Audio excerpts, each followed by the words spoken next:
ദൈവത്തിന്റെ അതിപരിശുദ്ധമായ നാമം മഹത്വപ്പെടുമാറാകട്ടെ. Jio of goodness Christian ചാനലിലേക്ക് എല്ലാവർക്കും യേശുക്രിസ്തുവിന്റെ നാമത്തിലുള്ള സ്നേഹവന്ദനത്തെ അറിയിക്കട്ടെ. ഈ ചാനൽ നിങ്ങൾ സബ്സ്ക്രൈബ് ചെയ്യുക, മറ്റുള്ളവരിലേക്ക് അത് ഷെയർ ചെയ്യുക. ഇന്ന് ജൂലൈ മാസം 1-ാം തീയതി. കഴിഞ്ഞ 6 മാസക്കാലം ദൈവം നമ്മളെ ജയോത്സവമായിട്ട് വഴി നടത്തി. ഇനി തുടർന്ന് വരുന്ന 6 മാസക്കാലം വലിയ അനുഗ്രഹങ്ങൾ നമ്മുടെ ജീവിതത്തിൽ ദൈവം നൽകേണ്ടതായിട്ട് നമുക്ക് എല്ലാവർക്കും പ്രാർത്ഥിക്കാം. നമ്മുടെ കർത്താവ് നല്ലവനാണ്. ഇന്ന് ചില വാക്യങ്ങൾ വായിക്കുവാനായിട്ട് ആഗ്രഹിക്കുകയാണ്. 67-ാം സങ്കീർത്തനത്തിലെ ദൈവം നമ്മോട് കൃപ ചെയ്ത് നമ്മെ അനുഗ്രഹിക്കുമാറാകട്ടെ, അവൻ തൻ്റെ മുഖത്തെ നമ്മുടെ മേൽ പ്രകാശിപ്പിക്കുമാറാകട്ടെ. ദൈവം നമ്മോട് കൃപ ചെയ്ത് നമ്മെ അനുഗ്രഹിക്കുമാറാകട്ടെ. ദൈവത്തിന്റെ അനുഗ്രഹം നമ്മോട് വരുന്നതോടൊപ്പം ദൈവത്തിന്റെ കൃപയും കൂടി നമുക്ക് ഉണ്ടായിരിക്കണം. അതുപോലെ തന്നെ അടുത്ത വാക്യത്തിൽ പറയുകയാണ്, അവൻ തൻ്റെ മുഖത്തെ നമ്മുടെ മേൽ പ്രകാശിപ്പിക്കുമാറാകട്ടെ. ദൈവത്തിന്റെ മുഖപ്രസാദം നമ്മുടെ മേൽ ഉണ്ടാകണം.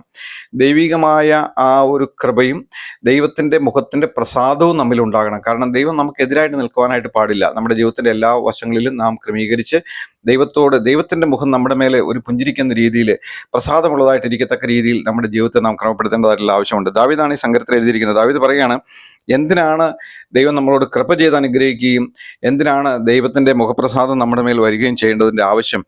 നിന്റെ വഴി ഭൂമിയിലും നിന്റെ രക്ഷ സകല ജാതികളുടെ ഇടയിലും അറിയേണ്ടതിന് തന്നെ.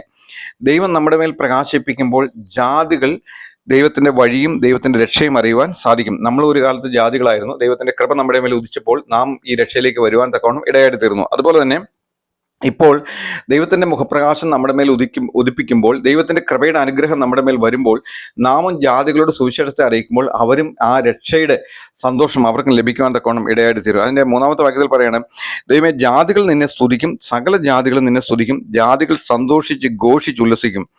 ദൈവം നമ്മുടെ മേൽ മുഖത്തെ പ്രകാശിപ്പിക്കുമ്പോൾ, ദൈവം നമുക്ക് ആ കൃപയാൽ അനുഗ്രഹങ്ങളെ നൽകുമ്പോൾ അത് കണ്ട് ജാതികൾ ദൈവത്തെ സ്തുതിക്കുവാൻ തക്കവണ്ണം ഇടയായിട്ട് തീരും. അവരും ആ ദൈവത്തിന്റെ മുഖപ്രസാദത്തിലേക്ക് വരുവാൻ തക്കവണ്ണം ഇടയായിട്ട് തീരും എന്ന് നമുക്ക് മനസ്സിലാക്കുവാനായിട്ട് സാധിക്കും.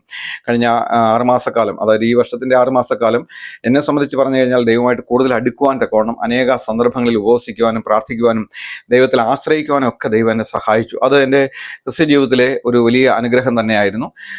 അത് കുറെ ഉപദ്രവങ്ങൾ, പിശാച് മൂലമുണ്ടായ കുറെ ഉപദ്രവങ്ങൾ മുഖാന്തരമാണ് കൂടുതൽ ദൈവസ്ഥലിൽ ഇരിക്കുവാൻ തക്കവണ്ണം ഇടയായിട്ട് തീർന്നത്. അതിലൊന്നും നിരാശപ്പെട്ടു പോകാതെ കൂടുതൽ കൃപ പ്രാപിക്കുവാൻ തക്കവണ്ണം അതൊക്കെയും കാരണമായിട്ട് തീർന്നു. എന്നെ കേൾക്കുന്ന പ്രിയ സഹോദര, പ്രിയ സഹോദരി, നീയും ഇതുപോലെ ഒരു കഷ്ടത്തിലൂടെയോ ഒരു ഞെരുക്കത്തിലൂടെയോ ഒരു പ്രയാസത്തിലൂടെയോ മാറാതെ ഒരവസ്ഥ നിൽക്കുന്നുണ്ട് എങ്കിൽ ഭാരപ്പെടേണ്ട, നിരാശപ്പെടേണ്ട. ഒരു ദിവസം ഇത് പൂർണ്ണമായിട്ടും മാറും. നമ്മുടെ ദൈവം എന്നേക്കും നമ്മളെ തള്ളിക്കളയുന്നവനൊന്നുമല്ല. നാം ദൈവത്തോട് പ്രാർത്ഥിക്കുമ്പോൾ ഇങ്ങനെ പ്രാർത്ഥിക്കുക, കർത്താവേ നീ ഞങ്ങളോട് കൃപ ചെയ്ത് ഞങ്ങളെ അനുഗ്രഹിക്കുമാറാകണമേ.